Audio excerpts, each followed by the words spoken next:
Witajcie kochani, dzisiaj pragnę pokazać Wam najlepszy sposób na zrobienie tuszonek, czyli takiego mięsiwa, mięska w słoikach z galaretką. Do tego użyję dzisiaj prawie 7 kg mięsa, mam tutaj prawie 2 kg łopatki wieprzowej oraz 5 kg karkówki. Robię dużo słoików za jednym zamachem, ponieważ robienie tuszonek jest czasochłonne, ale nie wymaga dużo pracy i jest naprawdę bardzo dobre. Także zapraszam do oglądania i zabierajmy się do pracy. Potrzebny będzie nóż, deska do krojenia i duży gar. Ponieważ mam 7 kg mięsa, potrzebuję duży garnek, by się wszystko zmieściło. Jeżeli robisz z mniejszej ilości mięsa, tak 2 kg na spróbowanie, to mniejszy garnek. Najlepiej jak jest to szkło, ale nie mam nic takiego, więc musi być w takim garnku, żebym mogła to potem dobrze wymieszać. A więc jako pierwsze kroję łopatkę, najpierw na plastry, a następnie na 2 cm kostkę. Jeżeli macie jakieś takie włókna w mięsie, to należy odkroić, bo tego nie potrzebujemy. Tak pokroję całe mięso i spotykamy się za chwilę. Gdy łopatkę już mam pokrojoną, teraz zabieram się za karkówkę. Tak pięknie wygląda. Pokroimy ją również w plastry, a następnie na kawałki, tak 1 do 2 cm.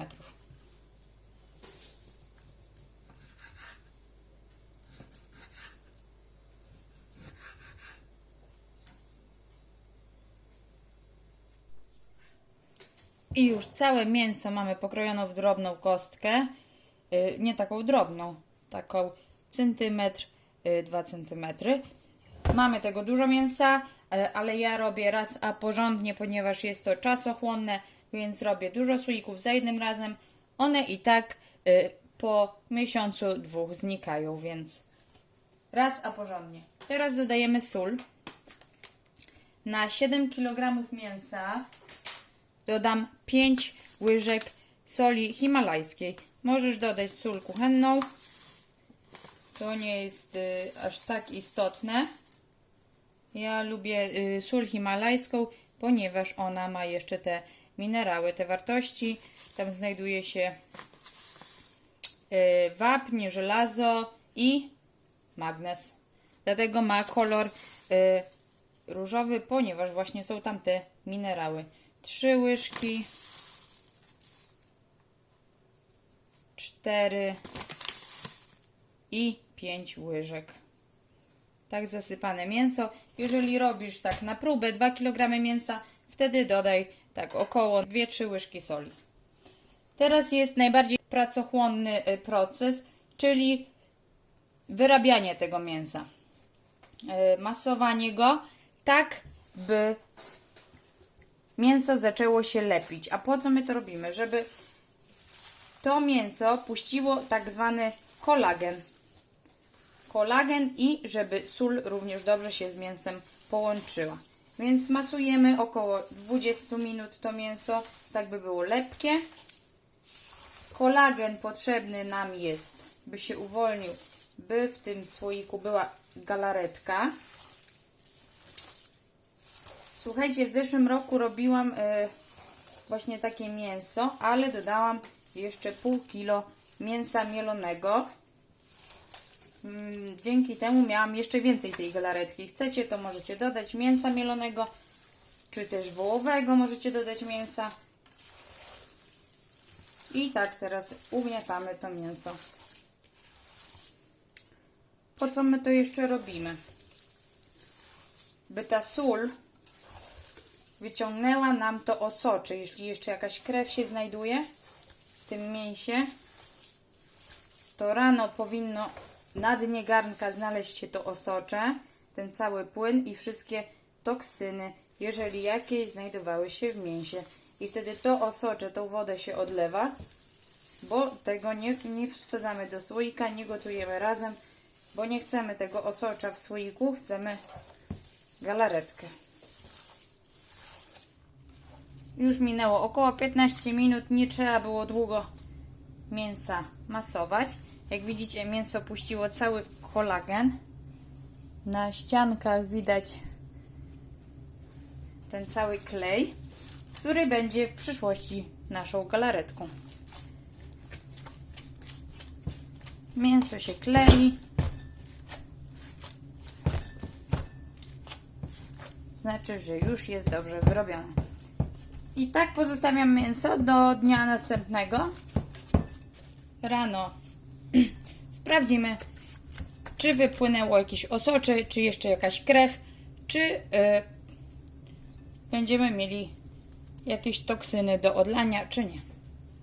Mięso przykrywam i zostawiam w chłodnym miejscu do jutra rana.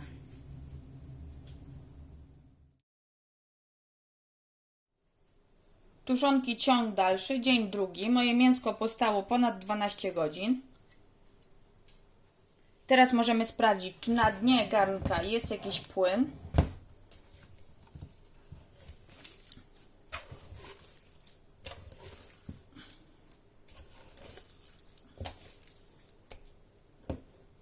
W moim przypadku nie ma żadnego płynu. To znaczy, że mięso jest dobre, nie było szpikowane niczym, nie posiada żadnej chemii ani krwi. W takim przypadku mięso jest gotowe do doprawiania. Do mięsa dodaję tylko 2 składniki. Będzie to pieprz ziołowy, tak na oko. Sypię tak prawie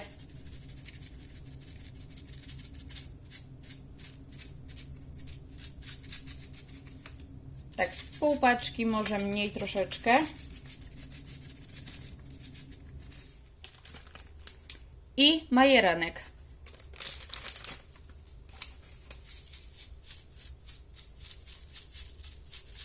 Również pół paczki.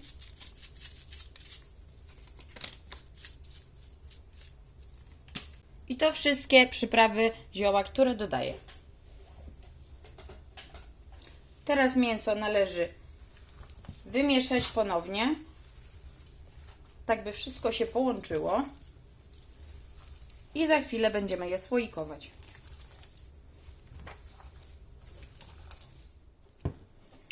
Mięso jest już dobrze wyrobione, pokryte całe przyprawami i ziołami. Teraz będziemy mięsko słoikować. I już, kochani, mam swoje mięsko posłoikowane. Jak słoikujemy mięso? Mięso wciskamy na ciasno do środka, do słoika, tak żeby nie było żadnego powietrza i wkładamy mięso tylko do około 3/4 wysokości słoika, ponieważ podczas tyndylizacji w środku w słoiku będzie takie ciśnienie, że nawet pokrywka nam puści i ta cały tłuszcz i galaretka po prostu wypłyną z tego słoika. Wyszło mi z 7 kg mięsa 17 słoików. Każdy jest różnej wielkości. Jeden jest mniejszy, drugi jest większy. Czemu tak zrobiłam? Ponieważ ten mogę skonsumować w jeden dzień, a taki większy słoik mogę użyć, gdy ktoś mnie odwiedzi, przyjdzie, więc mam czym poczęstować gości. Do każdego słoika daję po 2 ziela angielskie.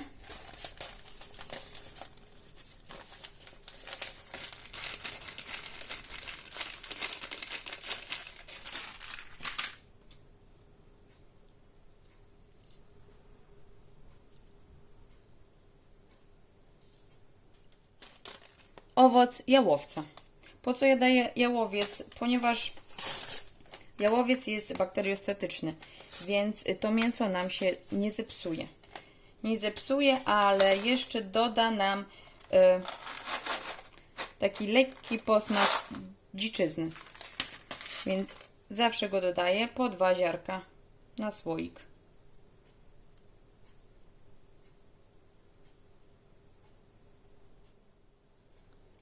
Mamy ziele angielskie, mamy jałowiec. Teraz dodaję pieprz czarny. Również po 2 ziarka na słoik.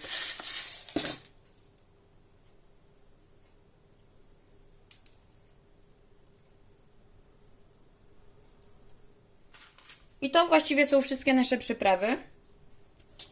Dodaliśmy ziele angielskie, czarny pieprz, jałowiec. Dodaliśmy również pieprz ziołowy i majeranek oraz sól zwykłą, niepeklowaną. Nie dodaję peklosoli, bo mięso robi się różowe, sztywne i bardzo przesolone. Nie dodaję również ziela angielskiego. Robiłam raz kiedyś z zielem angielskim i mięso było lekko gorzkawe, a tego nie chcemy. Szkoda zmarnować tak dobrego mięsa. I również nie dodaję świeżego czosnku, ponieważ czosnek, jak wiadomo, lubi fermentować i tego też również nie chcemy. Ale możecie dodać czosnek granulowany, jeżeli ktoś lubi czosnkowe mięso. W następnym kroku dodamy smalec. Mam tutaj zwykły smalec, smalec wyborowy, wszyscy go chyba znają i jest to tylko tłuszcz wieprzowy, nic więcej, żadnych chemicznych dodatków, więc teraz pokroimy sobie smalec na kostki i dodamy po kawałku. Będzie to około prawie łyżka smalcu na słoik. Kroję sobie smalec na kostki.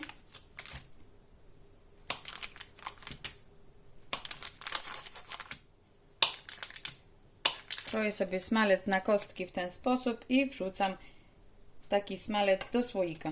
Raz, dwa, trzy. Smalec już dodany.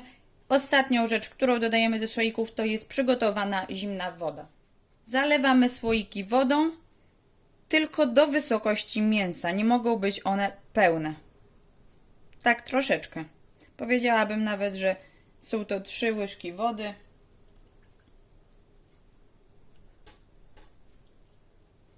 Tylko do wysokości mięsa. A po to, aby tej galaretki było więcej, żeby ten kolagen mógł się połączyć z tą wodą i ta galaretka faktycznie się tam pojawiła. Słoiki już są uzupełnione. Teraz należy je szczelnie zamknąć i będziemy je tyndylizować.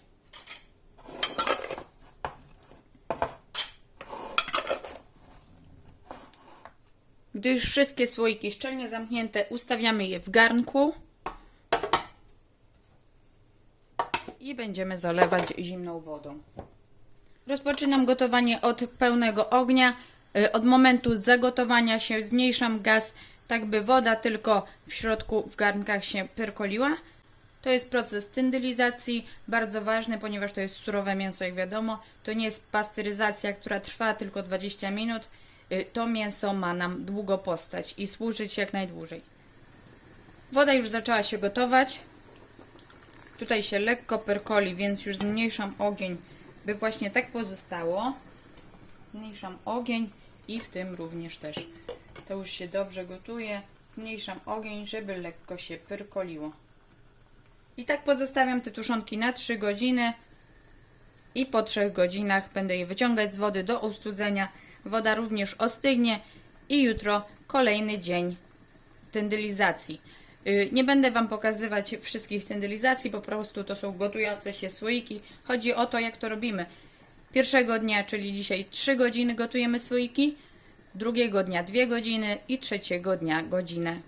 Tak więc pozostawiam to do gotowania się i pokażę Wam, jak wyglądają słoiki po pierwszym dniu już tyndylizacji.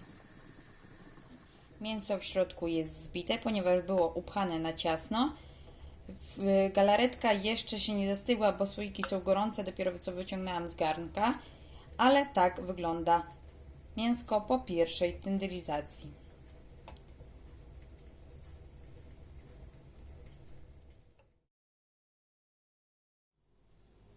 I jesteśmy z powrotem po 2 dniach. Oto jak wyglądają moje słoiki z mięsem, mięsiwko.